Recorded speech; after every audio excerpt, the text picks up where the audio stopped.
Programa Ponto de Vista com Nelson Freire. Oferecimento Sebrae RN. Seu sonho é o nosso desafio. Consórcio Eldorado. Seu sonho sem juros. Ligue 4008-6868.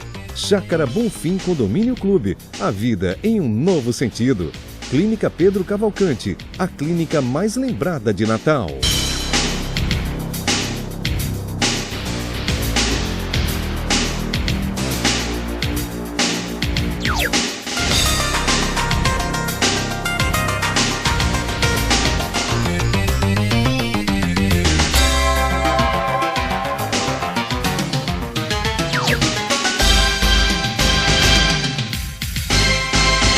O ponto de vista de hoje vai focar alguns aspectos relacionados à infraestrutura e à economia do nosso estado. Temas como a mobilidade urbana, o Porto de Natal, o Aeroporto de São Gonçalo, obras da Copa, o VLT, a Transnordestina, planejamento econômico e outros assuntos correlatos.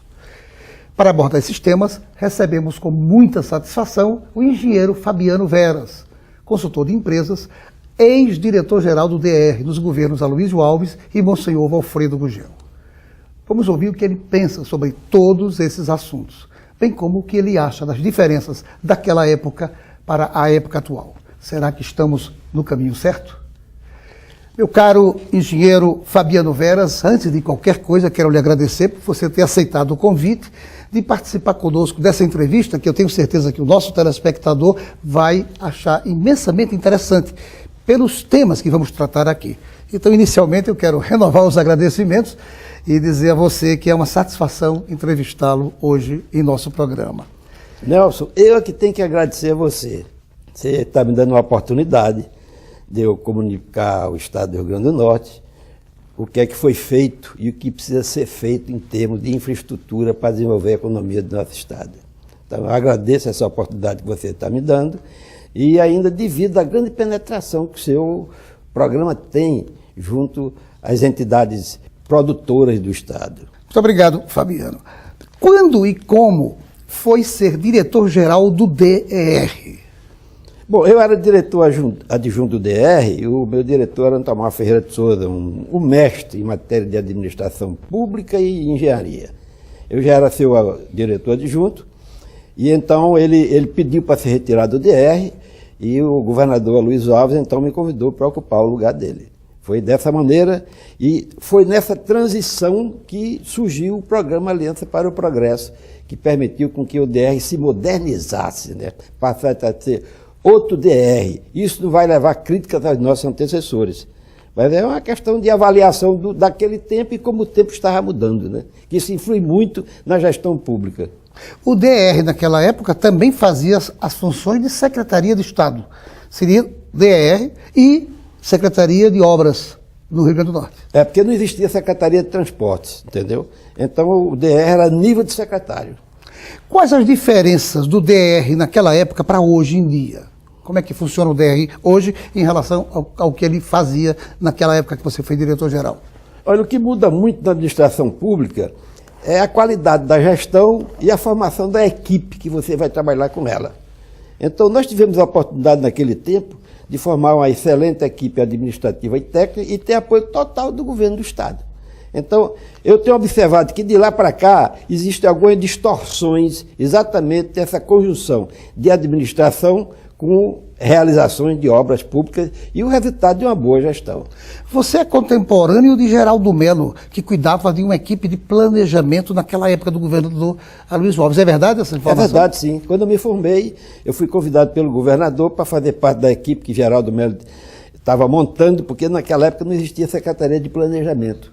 Então, Geraldo foi convidado por Aloysio, que Geraldo era diretor de planejamento da Sudene, para formar essa equipe. Ele fez em todas as atividades do governo que Aloysio ia administrar. Além do DR, que você ocupou a direção geral, você chegou a ocupar outros cargos públicos, tanto na área política como na área técnica? Cheguei sim. Eu fui convidado pelo Banco Mundial para coordenar um programa de regiões metropolitanas lá. Coordenei esse programa, eram Recife mais 2 municípios.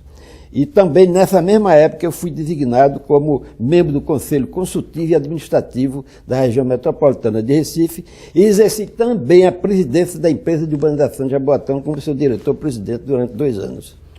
E me diga uma coisa, como é que você, que sempre militou nessa área, você está vendo hoje a questão da infraestrutura no nosso estado? Infraestrutura é planejamento. Se você não tem um bom planejamento, se você não tem um bom plano diretor de transporte, você não dá vazão à sua economia. O transporte é a mola principal de uma economia. Se você produz e você não tem onde levar seu produto para vender ou para ser consumido, e fica esse vazio aí no meio e a economia e o Estado não prospera com isso aí. O Rio Grande do Norte hoje tem se debruçado na questão planejamento? Olha, eu vou ser muito sucinto sobre essa sua resposta, porque nós elaboramos... Sobre a pergunta. Sobre essa sua pergunta, porque nós elaboramos um plano diretor de transporte, atualizamos um plano diretor de transporte do Estado do Rio Grande do Norte em 95.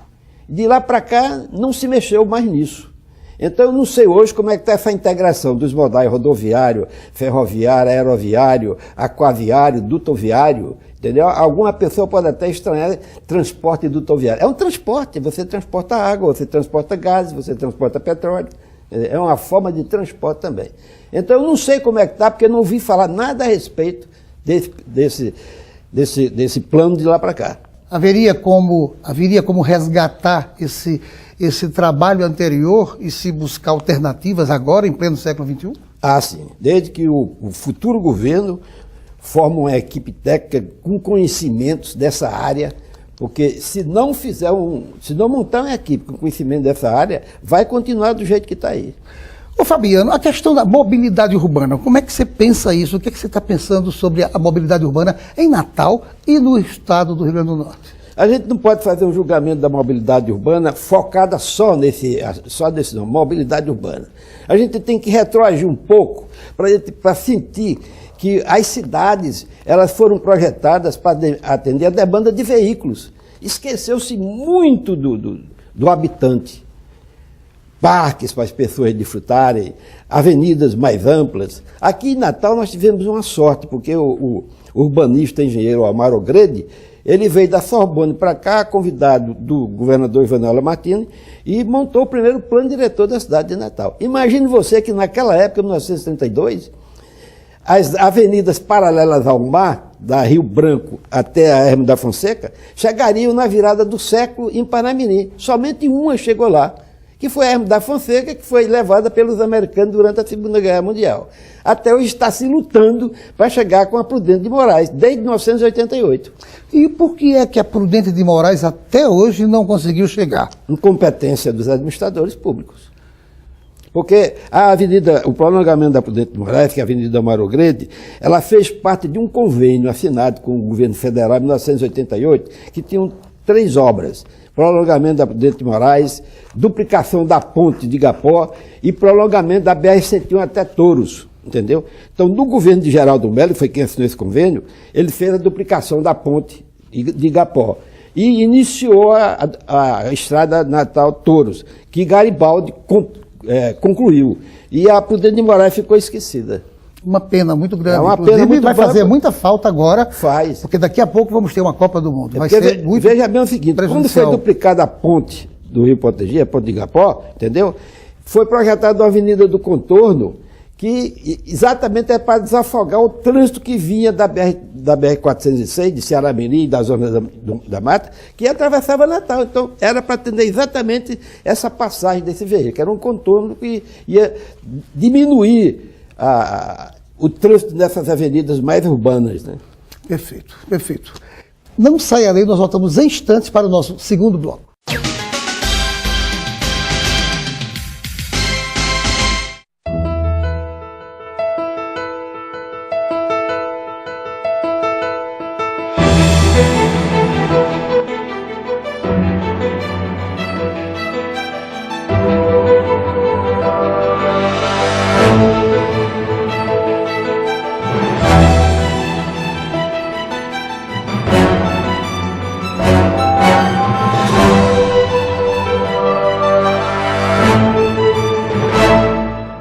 papel é estudar.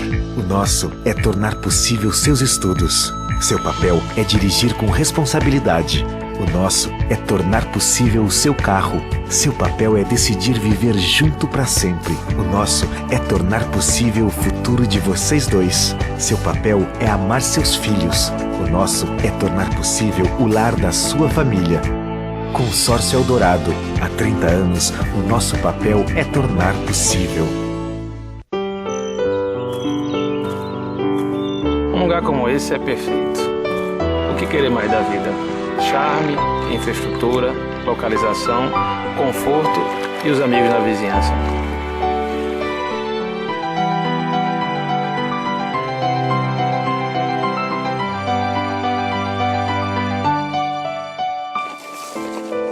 Chácara Bonfim, a vida em um novo sentido.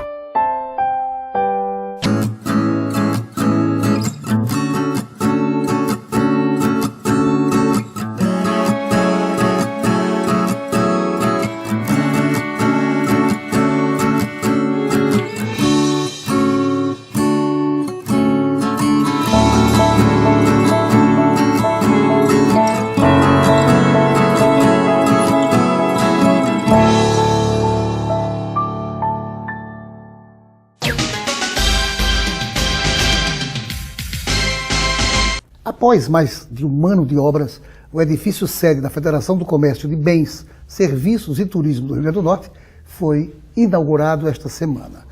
Um evento muito bem prestigiado, tanto pela classe empresarial como pela classe política do nosso estado. No prédio funcionam ainda os conselhos do SESC e do SENAC.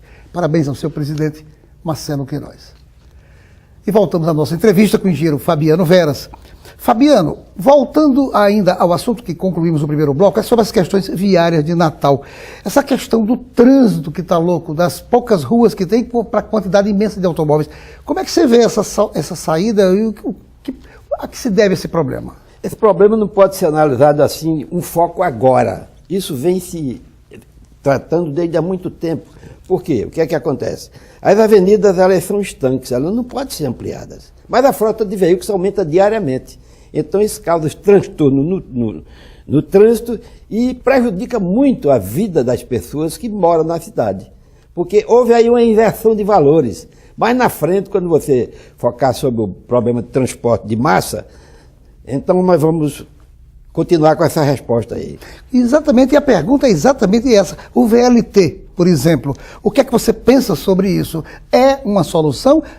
Haverá tempo hábil de se colocar aqui em Natal, a partir de Natal, esse VLT funcionando? Eu vou contar a história do VLT. O Banco Mundial cedeu recursos à CBTU para elaborar um projeto econômico, de viabilidade técnica econômica, aqui na região metropolitana de Natal. Essa equipe do Banco Mundial veio aqui, juntamente com a CBTU, o Estado participou com a Secretaria de Transporte da época, e também participou a Universidade Federal. A Universidade Federal tem uma equipe espetacular. Não precisa trazer técnicos em mobilidade urbana de fora para Natal, não, porque eles resolvem muito bem e sabem disso. Você vai ver que saiu uma reportagem ontem, né, com o professor Rubens, lá da universidade, ele dando uma solução para a mobilidade urbana. Mas enfocando mais a sua pergunta, são soluções muito difíceis de ser resolvidas. Por quê? Porque Natal, para você botar hoje um sábado aí em Natal, é caro, entendeu? E para você botar um metrô de superfície, você não tem mais onde colocar. Você vai colocar um metrô de superfície na Avenida Roberto Freire, para acabar com o canteiro central? Não tem como, né? Então, mobilidade urbana de Natal com o acréscimo do VLT resolve dois problemas. O problema do transporte da Zona Norte e o problema do transporte de Panamirim, da Zona Sul. Desde que você faça uma perfeita integração, entendeu? Na convergência desses dois sistemas que é na Cidade da Esperança. E o sistema de transporte coletivo dos nossos ônibus não mereceria também um reestudo para ser mais moderno esse sistema? Bom, quando o sistema VLT for implantado, vai haver uma integração muito boa entre o sistema de ônibus e o sistema do VLT. Mas você fez essa pergunta agora, eu vou relembrar uma passagem que teve aqui em 2001. Estiveram aqui conversando conosco, aqui, oferecendo serviços técnicos, o pessoal do metrô de Lisboa, que inclusive nós assinamos um convênio de participação técnica com eles, e o pessoal do metrô de Paris. O pessoal do metrô de Paris, os técnicos, disseram o seguinte: a solução de Natal é Subway, não existe outra, porque o solo de Natal é um solo bom de você trabalhar nele, não tem rocha, entendeu? É excelente para você trabalhar nele. E superficialmente não tem como você utilizar mais a superfície para você botar um metrô de superfície. A gente tem que torcer para que no futuro, não tão distante assim, um administrador passe a pensar em entrar na história, fazendo isso acontecer. Mas eles fizeram uma proposta muito boa. Eles fizeram a seguinte proposta: se o Estado nos garantir 30 anos para nós comandarmos esse processo, o Estado vai criar a Secretaria de Transporte Metropolitano, formada pelo metrô, pelos transportadores de ônibus e por um representante do governo do Estado, que será o presidente dessa Secretaria de Transporte Metropolitano. O Estado não entra com nada, nem o governo federal. Nós vamos fazer uma troca comercial. Desde que o governo federal concorde, vocês vão vender o quê? Abacaxi, bombom para a França, e de lá nós vamos implantar o metrô aqui e vocês não vão ter nenhuma despesa nem contrapartida. É uma negociação comercial. Aí você vai me perguntar, por que isso não deu para frente? Houve mudança de governo, saiu o Garibaldi e parou aí. Ou seja, tem muitas ideias que poderão ser aproveitadas a curto prazo. A curto prazo. É esperar que o próximo governador possa colocar essas ideias em prática. Exatamente. No Brasil tem um grande consultor desse assunto de metrô. É um engenheiro que ele projetou de Recife, o de Fortaleza, o de Belo Horizonte. É Dr. Mário Picanso, um engenheiro que, inclusive, ele tem muita influência junto a esse pessoal. Ele estudou na Sorbonne, ele conhece o pessoal do metrô de Paris, do metrô de Lisboa. Seria que no próximo governo fosse reativado, entendeu, esse entendimento com o Dr. Mário Picanso para estudar uma solução. Perfeito. A propósito disso, uma pergunta que não está querendo calar. A nossa classe política tem se preocupado com a economia do nosso Estado? E aqui, no caso particular, nesse desenvolvimento urbano da cidade do Natal? Olha, é difícil responder, primeiro porque eu não tenho DNA político, né? Eu não tenho a prática da política, não é difícil responder essa pergunta que você fez. Agora, eu acho que devia ter uma atuação mais permanente, não ser uma atuação de 2 em 2 anos, coincidir com as eleições, né? Ser mais permanente, mais ativa. A gente tem aproveitado a grande representatividade dos nossos parlamentares em Brasília, na sua visão? Na minha opinião, eu acho que o parlamentar deve trabalhar em função de quê? Em função da economia do Estado. Se ele pensar bem na economia do Estado, ele vai trazer grandes projetos para o Estado. Não tem a menor dúvida. Entendeu? Perfeito. Aqui, com relação ao governo do Estado, o atual governo do Estado, você acha que faltou planejamento? Não sou eu que estou dizendo isso, não. A Confederação Nacional da Indústria contratou uma empresa especializada nisso aí, em logística de transporte, para fazer um plano abrangendo todos os estados do Nordeste. Ele veio aqui para Natal, o Estado não participou, ele ficou muito aborrecido com isso, entendeu? Fez uma crítica muito grande, que foi publicada na imprensa aqui, dizendo o seguinte, que o Estado do Rio Grande do Norte não tem planejamento. E sobre o aeroporto de São Gonçalo, você acha que vai mudar essa fisionomia econômica do Estado? Pode mudar. Veja bem o seguinte, no começo, eu trabalhei nesse aeroporto logo no início que o governador Garibaldi me colocou à disposição da Infraero. No começo era só um aeroporto para cargas. Depois, então, se resolveu acrescentar passageiros. Agora, eu pergunto a você, o Estado do Rio Grande do Norte tem economia para mobilizar 2 aeroportos internacionais? Um deles vai ter que deixar de existir. Um deles vai deixar de existir.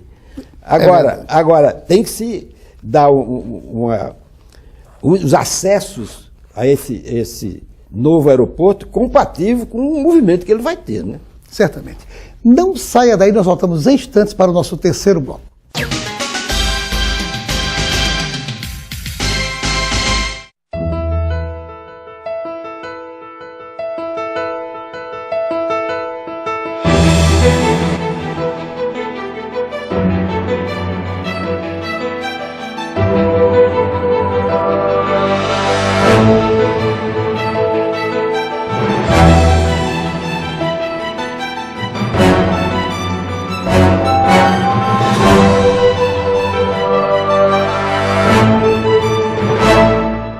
Seu papel é estudar.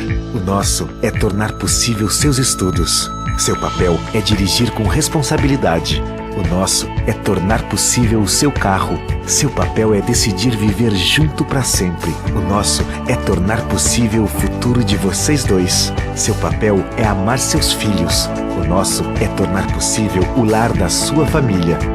Consórcio Eldorado. Há 30 anos, o nosso papel é tornar possível. Um lugar como esse é perfeito. O que querer mais da vida? Charme, infraestrutura, localização, conforto e os amigos na vizinhança.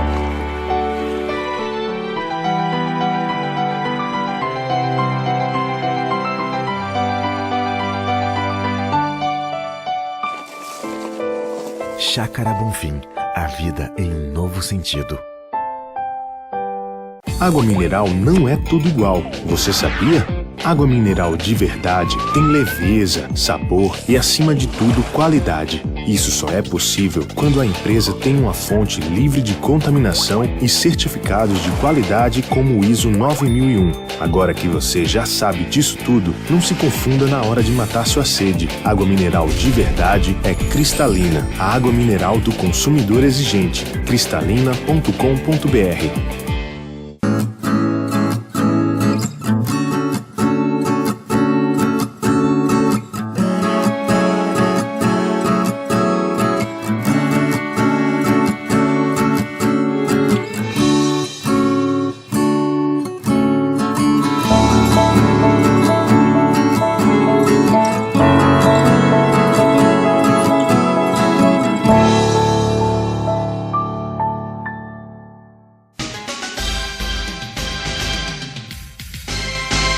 Na sede da Unicred Natal, caixas executivos competentes e uma grande equipe de assistentes muito bem treinados atendem os seus cooperados de maneira ágil, moderna e individualizada.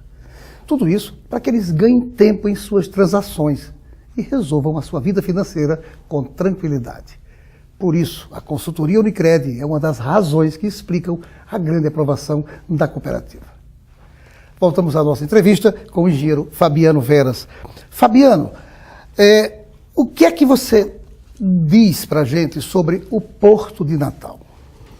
O Porto de Natal, ele tem que ser pensado para atender a economia do Rio Grande do Norte. Por exemplo, tem uma movimentação de 1 milhão de toneladas ano. Já é o suficiente para que o Porto tenha uma boa movimentação. Tem que ampliar um pouco o cais de atracação, porque a parte de acesso ao cais já está realizada, né? Com a dragagem que foi feita na entrada da Barra e no Rio Potengi, e a derrocada da Pedra da Bicuda, famosa Pedra da Bicuda, que passou uns 30 anos aí sendo notícia nos jornais. Na verdade, então, tem uma solução. É adequar a economia do Estado. Ou seja, não seria um porto para competir nem com o PECEM, nem com o SUAP. É um porto para a nossa economia, do nosso tamanho. Nunca pensar nisso, criar um porto para competir com o PECEM e com o SUAP, porque já tem cargas dirigidas para esses dois portos. E esse porto privado que está sendo estudado, sendo pensado, é no município de Porto do Mangue, para levar exatamente material da área do minério, o ferro lá do Seridó, por exemplo, lá perto de Jucurutu. O que é que você diz desse porto que está sendo pensado? Tem que se lutar por ele. É importante esse porto, porque o Rio Grande do Norte tem uma produção de minério muito grande. Então você pode dirigir. Você pega uma ferrovia da produção de minério até o porto. Descarrega no próprio navio, como é feito lá no Ceará, no PECEM e SUAP também. Uma outra pergunta que eu queria lhe fazer, e essa pergunta está aqui coçando na garganta. Por que é que o Rio Grande do Norte ficou fora da Transnordestina? O Rio Grande do Norte ficou fora da Transnordestina não foi por falta de atuação política, não. Houve atuação política e permanentemente através da nossa bancada e através do governo do Estado, que é nos 8 anos de Garibaldi. Quando o Fernando Henrique Cardoso, presidente, resolveu fazer a concessão da ferrovia transnordestina, o governador Garibaldi me colocou à disposição do BNDES para participar da elaboração dessa licitação, elaboração do edital de concorrência e do termo de referência. Todas as questões que nós levamos para fazer parte desse termo de referência foram aceitas pelo banco, pelo BNDES. Acontece que depois da assinatura desse contrato, o Benjamin Sternbuck criou a Companhia Ferroviária do Nordeste e mudou totalmente esse plano. O Rio Grande do Norte era muito bem servido, porque tinha um trecho para transportar sal, Mossoró, Sousa. Quando chegasse em Sousa, você tinha ramificação para o norte, Ceará, Piauí, Maranhão, e você aqui descia pela costa. E era complementada como? A margem, a penetração no interior. Missão Velha no Ceará, Salgueiro em Pernambuco e Petrolina. Aí você atravessava o rio e já pegava uma rede ferroviária existente. Você ia para o centro-oeste, você ia para o sudeste, entendeu? Essa era a ferrovia que atendia o Rio Grande do Norte. Mas ele mudou tudo. Então o que é que ele fez? Ele pegou o Ponte Suape como foco e criou um polo industrial no interior de Pernambuco. Pegou o sul do Piauí como foco, que estava se desenvolvendo lá uma grande fronteira agrícola, e o porto de Pecém como foco. E o resto ele esqueceu, ele mudou. Ele cometeu um grande erro, ele infringiu aos termos de referência e ao termo contratual que ele tinha feito.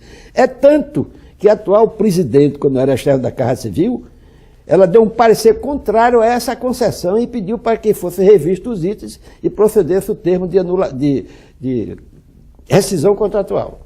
O que foi feito recentemente. Precisaria haver um reestudo das nossas linhas férreas, principalmente entre Mossoró, Natal, Macau e uma outra ligando o Seridó até a nossa cidade? Olha, isso aí é o seguinte, tudo tem que ser estudado, muito bem estudado. Você tem a economia, você tem a necessidade de transporte. Então você tem os modais de transporte, ferroviário, rodoviário. Para a economia interna do Estado, não. Mas para a economia regional, nordeste brasileiro, sim. Porque nós temos grandes cargas para ser transportadas para fora. E não temos como transportar essas cargas, porque não temos um sistema ferroviário adequado, não temos um sistema portuário adequado. Quer dizer, as duas grandes matrizes de transporte de carga é a ferrovia e o aquaviário, não é o rodoviário. Fabiano, nós estamos no ano de eleição. O que é que você diria para o candidato vitorioso nesse pleito de 2014, a partir de 2015? Que sugestões você daria para esse futuro governador do Estado? Eu vou citar um exemplo para você. Quando eu fiz o curso nos Estados Unidos, o DR do Estado... deixa eu ver qual foi o estado, foi lá no sul do país, que eu não estou, da Louisiana, no estado da Louisiana, estava com um novo sistema de mobilidade urbana na cidade de New Orleans e também revendo a integração dos modais de transporte do estado em relação ao estado, aos estados vizinhos e ao país, né? Muito bem. A primeira atitude dele, do governo, é convocar as classes produtoras para ouvir. Comércio, indústria, prestadora de serviço. Quer dizer, o governo não vai lançar a construção de uma estrada, de uma ferrovia, sem ouvir as classes produtoras, saber as necessidades deles. Porque se o governo não faz isso, ele está perdendo tempo e está atrapalhando a produção.